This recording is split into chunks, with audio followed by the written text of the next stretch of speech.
बढ़ाई जा रही है, गैस भरवाने जाओ 400 रुपए किलो मिल रही है। घर हमारा कैसे चलेगा 12,000 में? महंगाई बढ़ रही है बताइए रिया राजपूत, आप मेरा घर कैसे चलेगा?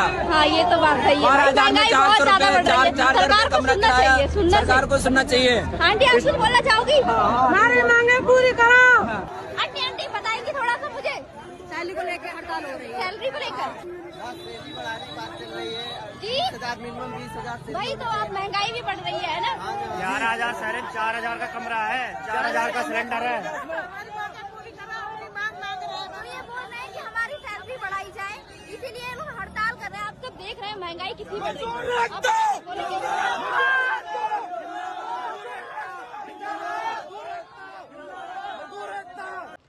नोएडा के जो कर्मचारियों के प्रदर्शन के, जो वर्कर्स के प्रोटेस्ट के वीडियोस आ रहे हैं, उनको देखकर मैं वाकई में हैरान हूं, क्योंकि उसमें वर्कर्स ये बता रहे हैं कि उनकी सैलरी मात्र 10,000 रुपए और वो 12-12, 13-13 घंटे काम करते हैं। मतलब ये तो बंधुआ मजदूरी से भी बदतर है।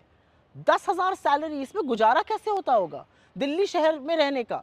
मतलब दवाई का, खाने पानी का, बच्चों की फीस, कैसे लोग रह रहे होंगे इसमें? और उसमें औरतें ये बता रही हैं कि वो दवाई नहीं खा रही क्योंकि इतनी महंगाई है। उसमें लोग ये बता रहे हैं कि 12 साल से उनकी सैलरी 10,000 रुपए ही है। 12 साल पहले तो भाई 10,000 20,000 के बराबर होते होंगे। अब तो जो है महंगाई बढ़ गई है, खाने पीने के दाम बढ़ गए, दवाई के दाम बढ़ गए, बच्चों की फीस बढ़ गई है, जिस कमरे में किराए पर रहते होंगे वो बढ़ गया है। तो लोगों की गुजर बसर हो कैसे रही है? और असलियत एक ये भी है कि ये फरीदाबाद में भी हुआ, ये गुड़गांव में भी हुआ, ये नोएडा में भी हो रहा है।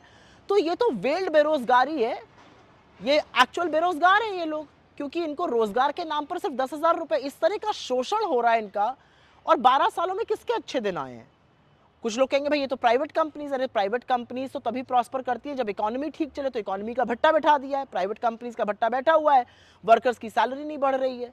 लेकिन ये जो आक्रोश है लोगों में, ये जो गुस्सा फूट रहा है, ये देखकर दुख होता है। और दुख इसलिए होता है क्योंकि हिंदुस्तान के जो लोग हैं वो इससे बेटर डिजर्व करते हैं। 10,000 रुपए में सोचिए कैसे इनका गुजर बसर हो रहा है। उनकी क्या डिमांड है? उनकी छोटी सी डिमांड है, 20,000 सैलरी कर दीजिए और 8 घंटे का काम कर दीजिए। मतलब ये भी कोई डिमांड है बेचारों की? और उसके बाद भी ये डिमांड नहीं पूरी की जा रही है। तो जो शोषण हो रहा है उसी से लोग परेशान हैं, उसी से लोग आक्रोशित हैं।